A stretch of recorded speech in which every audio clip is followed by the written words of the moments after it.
ପାକିସ୍ତାନର ଗର୍ବ ଅହଙ୍କାରକୁ ଭାଙ୍ଗି ଚୁରମାର କରିଲା ଭାରତ। ବିଶ୍ୱକପ୍ର ହିରୋ ହେଲେ ଇଶାନ କିଶାନ। ଦର୍ଶକ ବନ୍ଧୁ କ୍ରିକେଟର ଖେଳ ଅପଡେଟ୍ ପାଇଁ ଚ୍ୟାନେଲ ସବସ୍କ୍ରାଇବ କରନ୍ତୁ। ଚାଲନ୍ତୁ ଏବେ ଖବର ଜାଣିବା।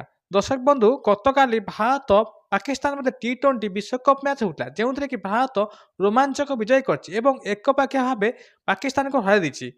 କଲମ୍ବୋର ଆର୍ ପ୍ରେମଦାସ ଷ୍ଟାଡିୟମରେ ଖେଳା ହେଉଥିଲା ଏହି ମ୍ୟାଚ୍, ଯେଉଁଥିରେ କି ପାକିସ୍ତାନ ବଡ଼ ବ୍ୟବଧାନ ହାରିଛି। କ୍ରିକେଟ ଇତିହାସରେ ଆଜି ପର୍ଯ୍ୟନ୍ତ ଭାରତ ପାକିସ୍ତାନକୁ କେବେ ହେଲେ ବି ଏତେ ବଡ଼ ବ୍ୟବଧାନରେ ହରାଇ ନଥିଲା, ଯେଉଁଥିରେ ଥିଲା କି 61 ରନ୍।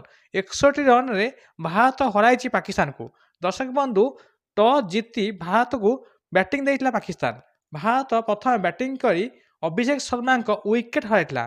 ଅଭିଷେକ ଶର୍ମାଙ୍କ ୱିକେଟ୍ ହରାଇଲା ପରେ ଲାଗୁଥିଲା ଭାରତ ବୋଧେ ଅସୁବିଧାରେ ପଡ଼ିବ ଏବଂ ଗୋଟେ ପରେ ଗୋଟେ ୱିକେଟ୍ ହରାଇ ପାକିସ୍ତାନ ଏହି ମ୍ୟାଚ୍ ଜିତିଯିବ। କିନ୍ତୁ ଇଶାନ କିଶାନ ରେକର୍ଡ କରିଥିଲେ। ଇଶାନ କିଶାନ 40 ବଲ୍ ଖେଳି 77 ରନ୍ର ଧୈର୍ଯ୍ୟପୂର୍ଣ୍ଣ ବ୍ୟାଟିଂ କରିଥିଲେ, ଯେଉଁଥିରେ ଥିଲା 10ଟି ଚୌକା 3ଟି ଛକା ଏବଂ ତାଙ୍କର ଏହି 77 ରନ୍ ବଳରେ ଯେତେବେଳେ ସେ ଆଉଟ୍ ହେଲେ ସେତେବେଳକୁ 10 ଓଭର ହୋଇଥିଲା ଏବଂ ଭାରତର ସ୍କୋର 88 ରନ୍ ହୋଇଥିଲା ଏବଂ ତାଙ୍କ ସ୍କୋର 77 ହୋଇଥିଲା।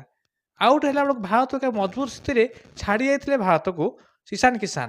ପରେ ପରେ ତିଲକ ବର୍ମା 25, ଅଧିନାୟକ ସୂର୍ଯ୍ୟ ଯାଦବ 32, ହାର୍ଦ୍ଦିକ ପାଣ୍ଡ୍ୟା କୌଣସି ଖାତା ନ ଖୋଲି ଗୋଟେ ବଲ୍ରେ ଆଉଟ୍ ହୋଇଥିଲେ। ଶିବମ ଦୁବେ 27, ରିଙ୍କୁ ସିଂ 11 ରନ୍ରେ ଆଉଟ୍ ହୋଇଥିଲେ ଓ ଶେଷ ବଲ୍ରେ ଅକ୍ଷର ପଟେଲ କ୍ୟାଚ୍ ହୋଇ ଆଉଟ୍ ହୋଇଥିଲେ, ଯାହାଫଳରେ କି ଭାରତ 20 ଓଭରରେ 7 ୱିକେଟ୍ ହରାଇ 175 ରନ୍ କରିଥିଲା। ଜବାବରେ ପାକିସ୍ତାନ 175 ରନ୍ର ବିଜୟକୁ ନେଇ ପଡ଼ିଆକୁ ରହିଥିଲା। ପାକିସ୍ତାନକୁ ପ୍ରଥମରୁ ଗୋଟେ ପରେ ଗୋଟେ ୱିକେଟ୍ ଝଡ଼ାଇ ଦେଇଥିଲେ ଭାରତ ବୋଲରମାନେ। ଭାରତ ବୋଲିଂରେ ତିଲକ ବର୍ମା ଗୋଟେ ୱିକେଟ୍ ନେଇଥିଲା ବେଳେ ଅକ୍ଷୟ ପଟେଲ 2ଟି ୱିକେଟ୍, ବରୁଣ ଚକ୍ରବର୍ତ୍ତୀ 2ଟି ୱିକେଟ୍, ରିଙ୍କୁ ସିଂ କୌଣସି ୱିକେଟ୍ ନେଲା ବେଳେ ଜସପ୍ରୀତ ବୁମରା 2ଟି ୱିକେଟ୍ ଓ ହାର୍ଦ୍ଦିକ ପାଣ୍ଡ୍ୟା 2ଟି ୱିକେଟ୍ ନେଇଥିଲେ। ସେହିଭଳି ପାକିସ୍ତାନ ବ୍ୟାଟିଂରେ ଫରହାନ କୌଣସି ଖାତା ନ ଖୋଲି ପାରି ଆଉଟ୍ ହୋଇଥିଲେ।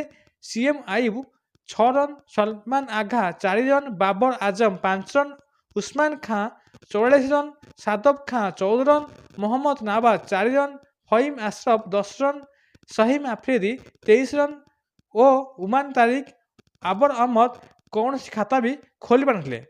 ସେହିଭଳି ଭାରତକୁ ବୋଲିଂ କରି ପାକିସ୍ତାନ ବିଶ୍ୱରେ ପ୍ରଥମ ଥର ପାଇଁ ଭାରତ ସାମ୍ନାରେ ପାକିସ୍ତାନ ଖେଳିଥିଲା 6ଟି ସ୍ପିନର ଏବଂ 6ଟି ସ୍ପିନରକୁ ଖେଳିଥିଲା ଗୋଟେ ସ୍ପେଶରକୁ ନେଇ ଉଠିଥିଲା ପାକିସ୍ତାନ। 6ଟି ସ୍ପିନରରେ ବାବର ଆହମଦ କୌଣସି ୱିକେଟ୍ ନ ପାଇଥିଲା ବେଳେ ସହିମ ଆୟୁବ 3ଟି ୱିକେଟ୍ ପାଇଥିଲେ। ସହିମ ଆଫ୍ରିଦି ଗୋଟେ ୱିକେଟ୍, ଉସମାନ ତାରିକ ଗୋଟେ ୱିକେଟ୍, ସଲମାନ ଆଘା ଗୋଟେ ୱିକେଟ୍ ପାଇଥିଲେ ଏବଂ ମହମ୍ମଦ ନୱାଜ, ସାଦବ ଖାଁ କୌଣସି ୱିକେଟ୍ ପାଇନଥିଲେ ଭାରତର ଏହି ବୋଲର। ପାକିସ୍ତାନକୁ ଏବେ ହାରିଲା ପରେ ପାକିସ୍ତାନ ଏବେ ମୁଣ୍ଡରେ ଲାଜରେ ଲଜ୍ଜା ଦେଇଛି ଏବଂ ଭାରତ ଏହି ମ୍ୟାଚ୍କୁ ବିଜୟୀ ହୋଇ ଖୁସିରେ ଅଛି।